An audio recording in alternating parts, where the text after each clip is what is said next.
Əkbər qızı. 1964-cü ildə Xocalıda anadan olmuşam. Bax elə burada durduğumuz yerdən biraz arxa tərəfdən mənim doğulduğum, böyüdüyüm evi, ata ocağım var.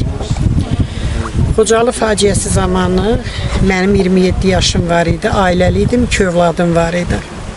Həyat yoldaşım artıq ermənilər Xocalıya hər gecə mütəmadi hücumlar eləyəndə, Xocalının özü müdafiə batalyonu yaradılanda həmin batalyonun ilk döyüşçüsü, ilk əskəri olmuşdu. Getdikcə vəziyyət buralarda çox gərginləşirdi, mühasirədə qalırdıq. Deməli, müalicə olunmaq üçün dərmanlara ehtiyac çox olurdu, istilik yox idi, işıq yox idi, uşaqlara yemək problem olurdu, çörək tapılmırdı, çox acınacaqlı demək olar ki, günlər yaşayırdıq. Biz Azərbaycanın torpağında öz millətimizdən, öz torpağımızdan təcrid olunmuş bir formada yaşayırdıq. Yəqin ki, siz hamınız gələndə Əskərən qalasını gördünüz. Bizim deməli Ağdamla deməli, siz qara yollar deyirsiniz, biz asfalt yol deyirik. Bizim deməli yolumuz ancaq o iki qalanın o arasından idi. Oranı ermənilər hörmüşdülər kubik daşları ilə. Maşınlar oradan keçmirdi.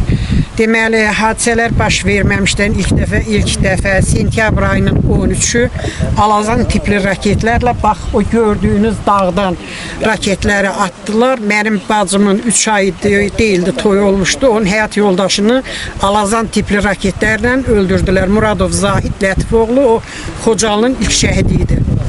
Daha sonra bizi ermənilər hər gecə avtomat, pulemyot, hər gecə demək olar ki, ateşə tutulurduq. Çox çətin günlər yaşayırdıq. Ondan sonra noyabr ayı Habil adında oğlanı əskərənin içində güllələdilər. Xalası, bir də başqa bir oğlan həmin Willis markalı maşının içində onları öldürdülər. Ondan sonra bizim hər yerdə əlaqəmiz kəsildi. Dekabr ayının 31 biz hər yerə vertolyotlarla gedirdik ona qədər. Dekabr ayının 31-i vertolyotu da vurdular. İçində 30 nəfər adam həlak oldu Şuşa şəhərinin üzərində. Ağdamdan Şuşa şəhərinə uçan vertolyotu da vurdular. Ondan sonra demək olar ki, tamamilə əlaqə kəsildi. Deməli, fevral ayının axırları idi. Vəziyyət o qədər çətindi. Artıq demək olar ki, ərzaqlar da tükənirdi. Ərzaq yox idi. Körpələri sakitləşdirmək olmurdu. Deməli, fevral ayının əvvəllərində artıq belə fikirlər söylənirdi ki, əli uşaqlı qadınlar buradan çıxarılsınlar. Döyüşçülər deyirdi ki, ateş olanda biz bilmirik, evə uşaqların arxasınca qaçaq, yoxsa kəndi Xocalını qoruyaq. Ona görə biz də evdə məsləhətləşdik. Hardasa bir 3 gün Xocalının aeroportuna getdik. Ara-ara xəstələri, yaralılara aparmaq üçün vertolyotlar gəlirdi. Biz fevral ayının 11-i, 12-si biz getdik aeroporta, gözlədik ki, vertolyot gəldi. Vertolyot yaralıları, bir də xəstələri çıxartdılar, mən çıxa bilmədim. Fevral ayının 13-ündə təkrar gedəndə saat 4-ə qədər gözlədik, vertolyot olmadı. Möhkəm qar yağmışdı. Demək olar ki, çaylar keçmək olmurdu. Çox soyuq idi hava.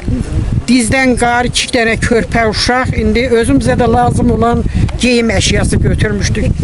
Sonra gördük ki, evə bax, bura çatanda, qala dərəsi deyilən yerdən, aeroport oradadır, bura çatanda gördük vertolyot gəlir. Biz getdik vertolyota çatanda, bizim əlimizdə nə vardı, hamısını aldılar, qoydular yerə. Dedilər ki, hər kiloqramın 5 nəfərin 5-ini yerinə bir canlı insan keçirtmək daha məsləhətlidir. Biz heç nəsiz keçdik Ağdama. Gecə saat 8-də getdik. Gəncədə düşdük. O günləri xatırlamaq istəmirəm heç. Orada düşəndə gördüm ki, ayaqlarım donub. Çünki mən çayı keçəndə yıxılmışdım suyun içine. Dizlərim yaralanmışdı. Saat 2-də gəldi, çıxdıq. Biz Ağdam, Gəncədən Ağdam şəhərinə. Biraz onun evində, biraz bunun evində. Beləcə həyatımızı bir neçə gün keçirdik.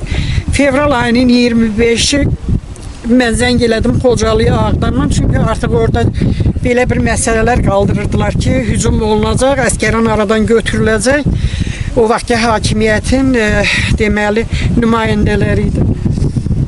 Mən zəng elədim, buradan dedilər ki, vəziyyət artıq olduqca ağırdı. Mənim əmim ziyalı bir insan idi, məktəb direktoru işləmişdi uzun illər. Deyir ki, qızım, vəziyyətimiz çox pisdir. Getdik evə səhər tezlərindən eşitdik ki, artıq Xocalı yandırıblar. Gəldik qərargahın qabağına ki, bir 5-10 adam durub, hamısının ayağı yalın, xəstəxanalar dolu. Elə adam var, 4 güllə eləsi var, ölüb. Eləsi var, meyitləri üst-üstə, bu təcili yardım maşınlarında meyitləri üst-üstə yığıb gətirmişlər və bizim demək olar ki, ailəmizdən, nəslimizdən çox tək-tək adam gəldi, bizim ailədən heç kim gəlmədi. Güllərlə axtardıq. Sonra 3 gündən sonra mənim qaynanam əsirlikdən gəldi. Qaynanamı rehin götürmüşdülər. Gəldi, dedi ki, uşaqların hamısını öldürüblər. Mart ayının 3-ü mənim yoldaşım, qaynımın, bax bu durduğumuz yer o qaynımgilin evinin yeridir. O qaynımın 17 yaşında məktəbli oğlu, bacımın yoldaşı, bir də yoldaşımın xalasının həyat yoldaşı. Bunların 5'inin meyidini bizə bir gündə verdilər və biz onları bir gündə dəfn elədik. Bizim nəslimizdən 60'a qədər şəhidimiz var. Çünki biz bax bu Xocalıda biz yerliyik. Köhnə nəsillərdənik. Səriyə müəllimə də bizim nəsildəndir. Biz daha çox şəhid verən bizim nəsil oldu. Adam doğulub, böyüyüb, başa çatdığı yerdən belə bir vəziyyətdə çıxmaq Allah heç kimə qismət eləməsin, birinci. İkincisinə də insan inanmağa gəlmir ki, hər şeyini bir gündə itirirsən. Mən evimi, ailəmi, qohumlarımı, hər şeyimi bir gecənin içində itirdik. O vaxt bizə dövlət dəstək verdi, bizi yataqxanalarda yerləşdirdilər. Kimin gücü nəyə çatdısa, harada çatdısa çox əziyyətlər çəkdik. Amma şükür Allah'ın bugünkü gününə ki, biz geri dönə bildik, Xocalımızı azad görə bildik. Düzdür, bizim şəhidlərimiz onu şəhidlərimizə, məsəl üçün o keçmiş nəsillərimizə onu görmək qismət olmadı. Elə insanlar var idi ki, balalarını heç bugünə qədər tapmamış dünyasını köçdülər ki, hansı ki, onların torpağın altından cəsədləri çıxır, indi dəfn olunur. 33 ildən sonra dəfn olub öz məzarlarına gəlib qismət olurlar. Mən eyni zamanda həm də Xocalı Soyqırımı Tanıtma İctimai Birliyinin sədriyəm. Həmişə əlimdən gələn qədər şəhid ailələrinin yanında olmağa çalışmışam. Gücüm çatan qədər onlara dəstək olmağa çalışmışam. Mənəvi dəstək, çünki maddi indi o bizim gücümüz daxilində deyil. Peki evinize döndünüz, ne hissediyorsunuz? Mən 2024-cü ilin may ayının 28'ində ilk Xocalıya dönən ailələr, 20 ailənin biri də mən idim.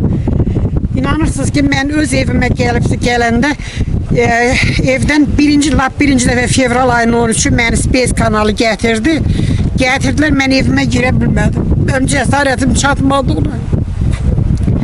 Gəldim, balkonda durdum, eyvanda, oradan qayıtdım, bir də Bakıya getdim. Daha sonra ikinci dəfə gələndə girdim, mən bir həftə pəncərədən çölə baxmışam, elə bilirdim ki, o ölənlərin hamısı buradadır ki, hardansa gələcəklər, amma heç kim dönmədi. Bizim üçün çox çətindir, amma həm də qürur vericidir. Bugünlərin biz Xocalıya dönmüşüksə, biz xalqımızın, ordumuzun, Cənab Prezidentimizin, Türkiye Cumhuriyetinin dəstəyi ilə biz xüsusilə Tayyip Erdoğan, Cənab Tayyip Erdoğan'a minnətdarlıq edir ki, bizə həmişə dəstək verib yanımızda oldu. Bizim bugün də hələ demək olar ki, Azərbaycan siyasi arenada müharibə aparır. Azərbaycanın da o qədər istəməyənləri var idi ki, indi bizim Cumhurbaşkanımızın necə demək o apardığı düzgün siyasətin nəticəsində bir gün biz burada azad yaşaya bilirik. Mən buradan bütün şəhid anaların əllərindən öpürəm. Mən bütün şəhid ailələrinə rəhmət diləyirəm və bizə də kim ki bizi sahib bax bugün Xocalıda olursa sizə də öz təşəkkürümüzü bildiririk ki, gəlib oradan bir əziyyət çəkib bizlə maraqlanırsınız. Teşekkür ederiz.